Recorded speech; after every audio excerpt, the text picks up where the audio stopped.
Hello, and welcome to another video.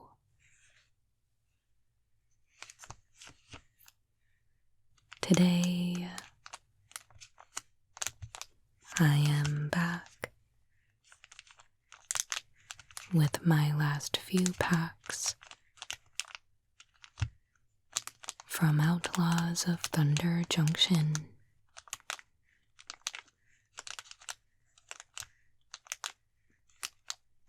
So let's build one last sealed deck to send Thunder Junction off into the sunset and prepare for the Bloomborough pre-release coming up this weekend. Let's get started.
Alright, so it has been a very long time since I've worked with Thunder Junction.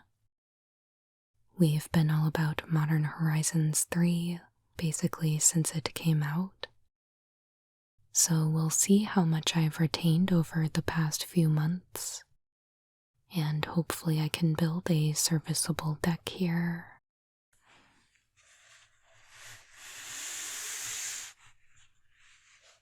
But let's start by sorting everything by color.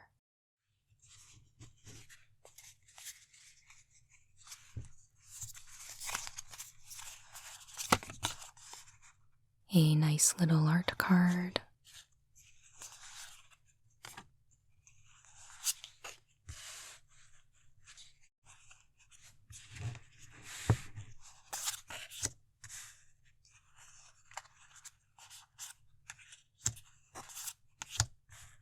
Three rares in our first pack.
Alright, so let's take a closer look at the rares.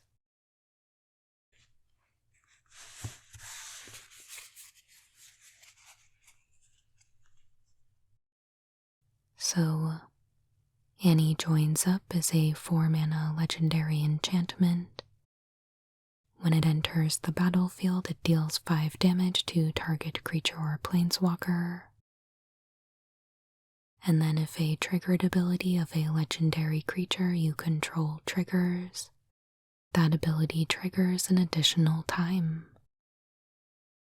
So I don't know how often that's happening, but you are at least getting the 5 damage.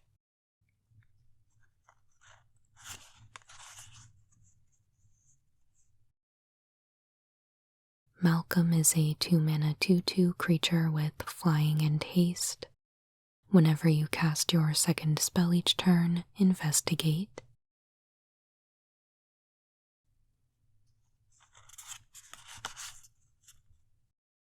One Last Job is 2 and a white for a sorcery with Spree.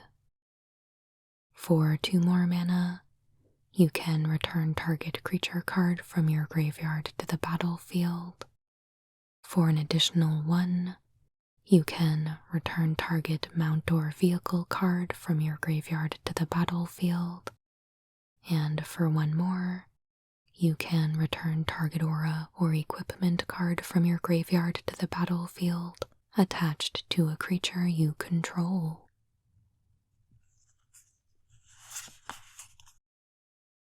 Colossal Rattleworm is a 4-mana 6/5 creature. It has flash as long as you control a desert. And judging by the deserts that we have, that is probably not going to be the case.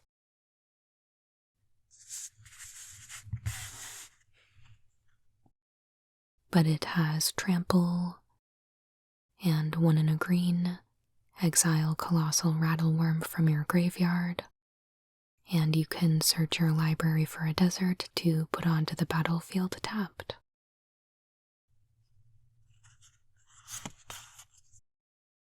Pitiless Carnage is a 4-mana sorcery.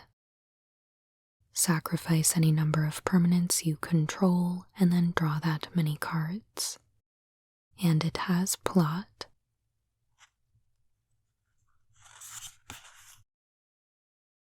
Vanishing Verse is a 2-mana instant. Exile target monocolored creature.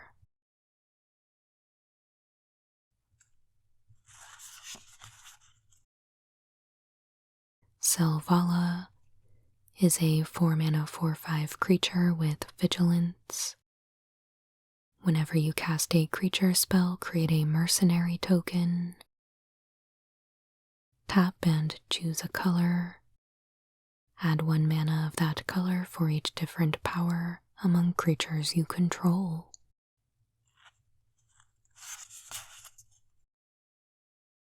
Great Train Heist is a red for an instant with Spree.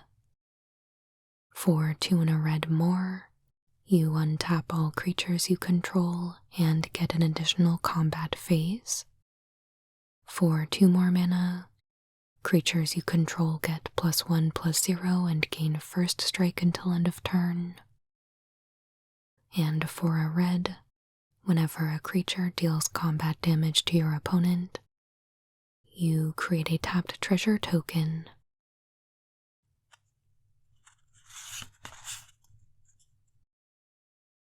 Lila is a 3-mana 3/3 creature with prowess. Whenever you cast a multicolored instant or sorcery spell from your hand, you plot it instead of putting it into your graveyard.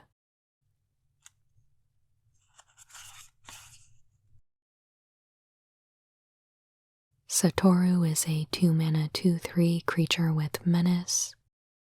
Whenever it and/or 1 or more other creatures enter the battlefield under your control, if none of them were cast or no mana were spent to cast them, you draw a card.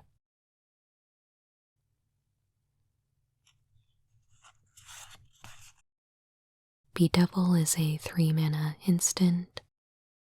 Destroy target artifact, creature, or planeswalker.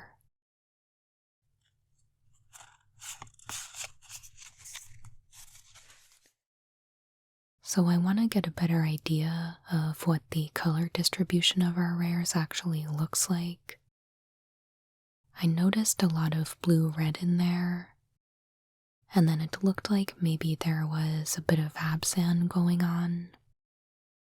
So let's lay out the rares and see what that looks like.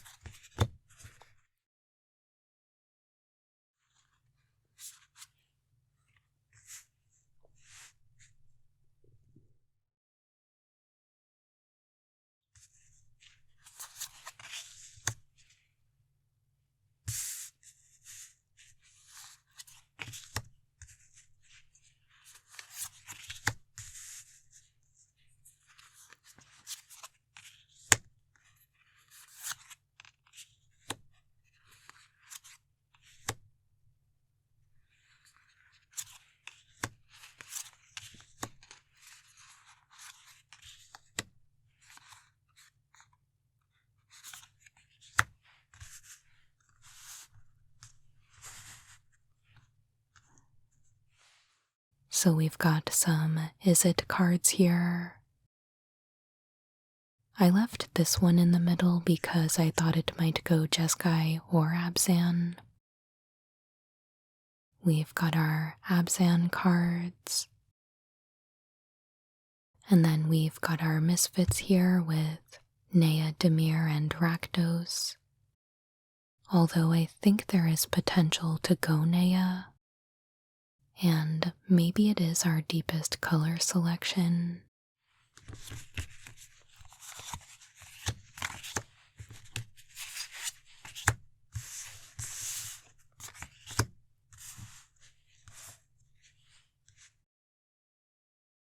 I do think I want to try something that is at least green-white, because Colossal Rattleworm and Selvala are some of our best rares, and I would really like to be able to play those. I think Izzet could also be pretty strong. And we might also want to look at Grixis because there is a bit of a plot theme there.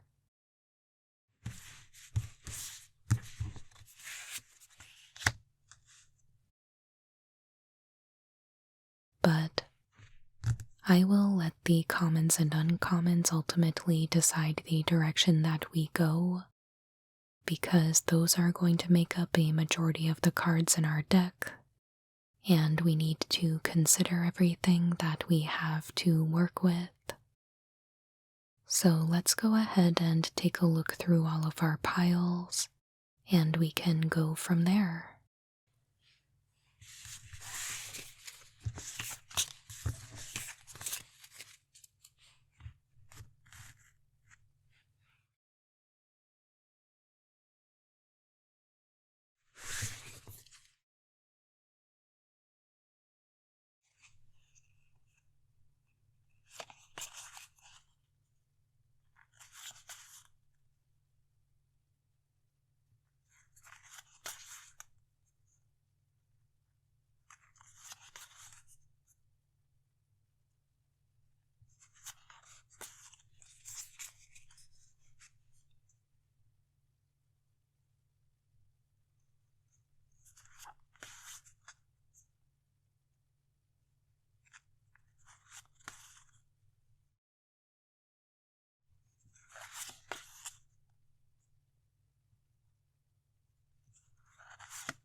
So I think there was some pretty compelling stuff for Grixis in there, and also for Nea potentially.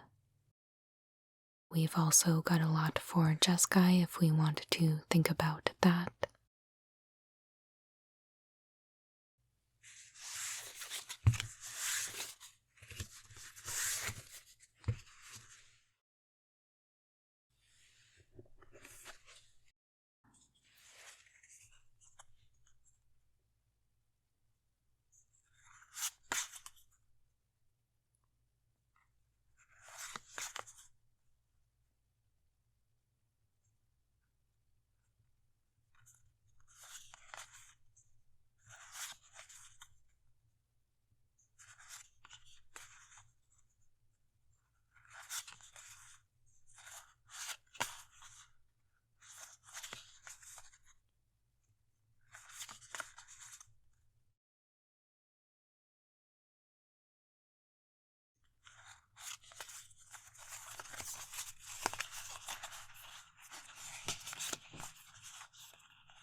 Wow, quite a few Ariet's lullabies.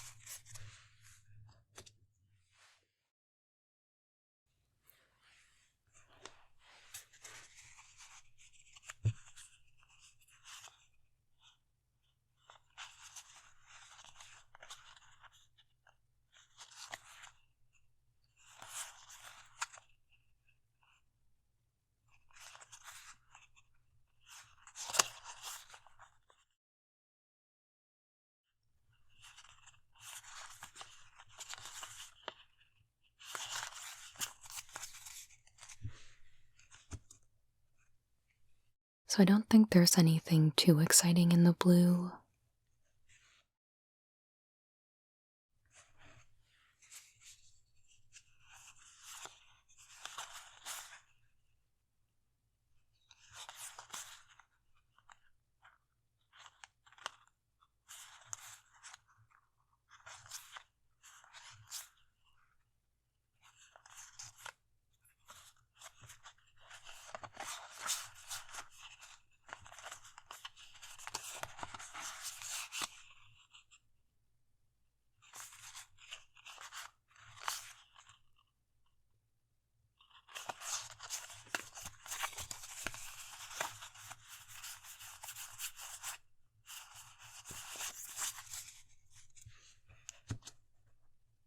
All right.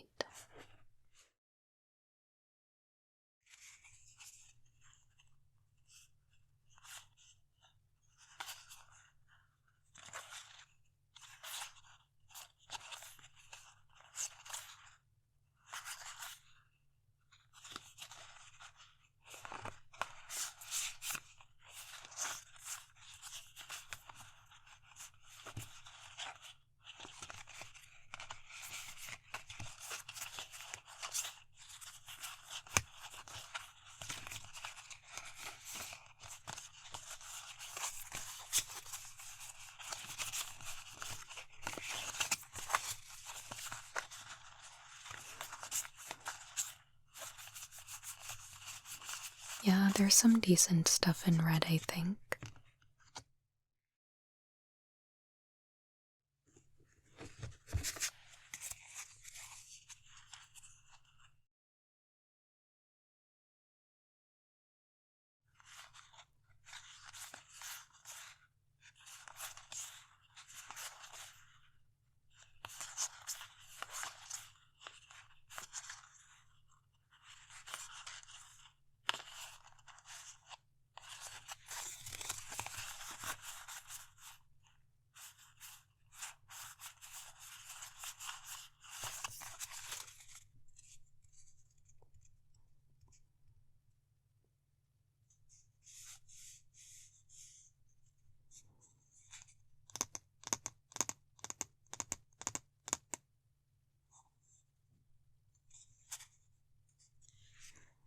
I think our strongest colors here probably do fall within Nea, at least based on how I would play it.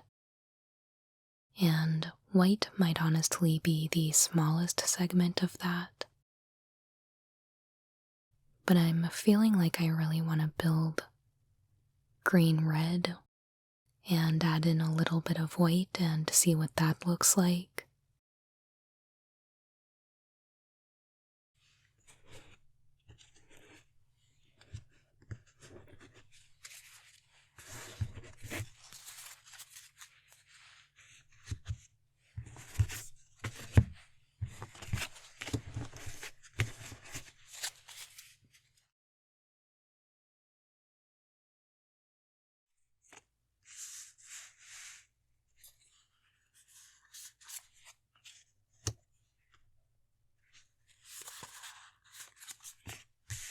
This one I'm not quite sure about yet, but I'll put it in anyway for now.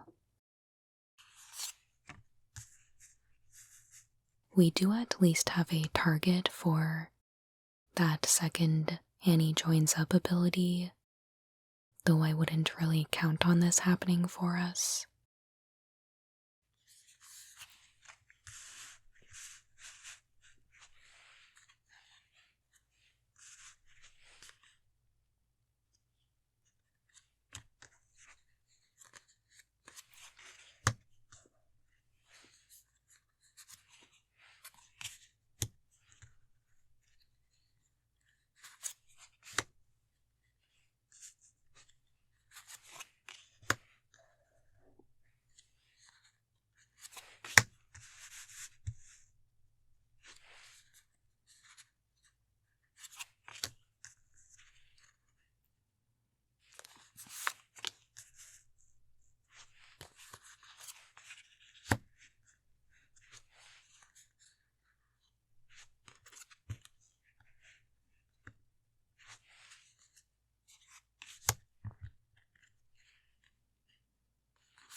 So that is 28.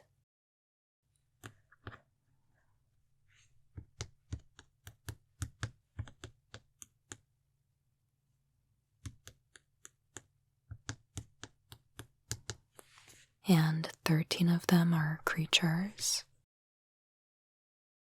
That is a bit low for me on the creature count, but we do have a few ways to produce mercenary tokens, and we have a few spells that can protect our creatures, so maybe that's okay. The curve is also a bit higher than I would like, but that might just kind of be expected for sealed when you're building this way, versus draft, which I'm much more used to. But in any case, as it stands, there are about 4 cuts that we need to make. I think I might just get rid of these 2. We've got much more efficient ways to deal damage to creatures, and especially ways that aren't quite so demanding on the mana.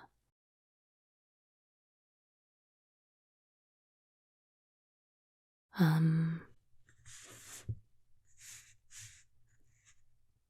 One last job I am thinking maybe I will keep in now because of the low creature amount. Might be good to get a creature back from the graveyard if we need it.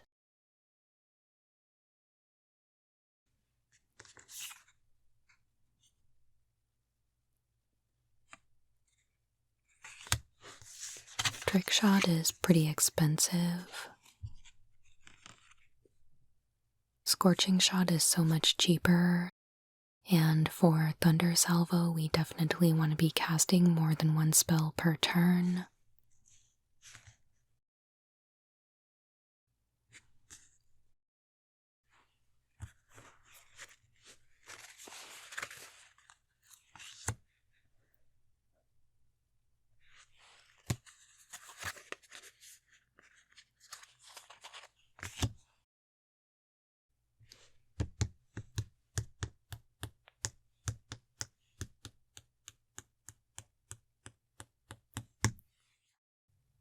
One more cut.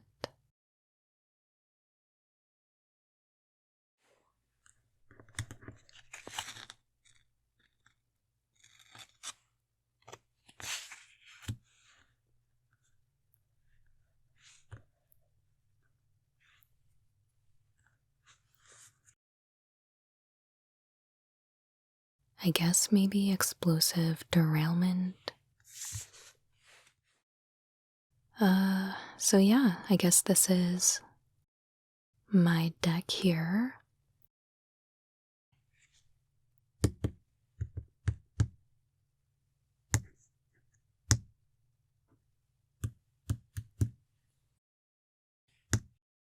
We've got 13 green pips,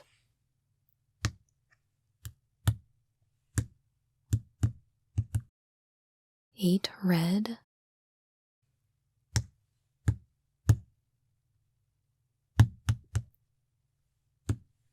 and 7 white. We've got room for 16 lands, and have a couple pieces of fixing. But overall, I think we should be in pretty good shape. As long as we're able to get up to our 4 mana slot, that's where things are going to get really explosive for us. But there we have it. Let me know what you think of my build, and whether you would have taken this pool in a different direction. Let's talk about it down in the comments. If you are playing in a Bloomburrow pre-release this weekend, I look forward to hearing how your event went for you. Make sure you let me know down in the comments as well. And I'm super excited to start some Bloomburrow Crack-A-Packs on Monday. So I am wishing you the best of luck this weekend, and I'll see you back here on Monday. And if you enjoyed this video, I would so appreciate if you would hit that thumbs up button, and please consider subscribing to the channel if you haven't already. And I'll be back with new Magic the Gathering ASMR videos every Monday and Friday. Your support means the world to me, and as always, thank you so much for watching. I hope you have a wonderful day.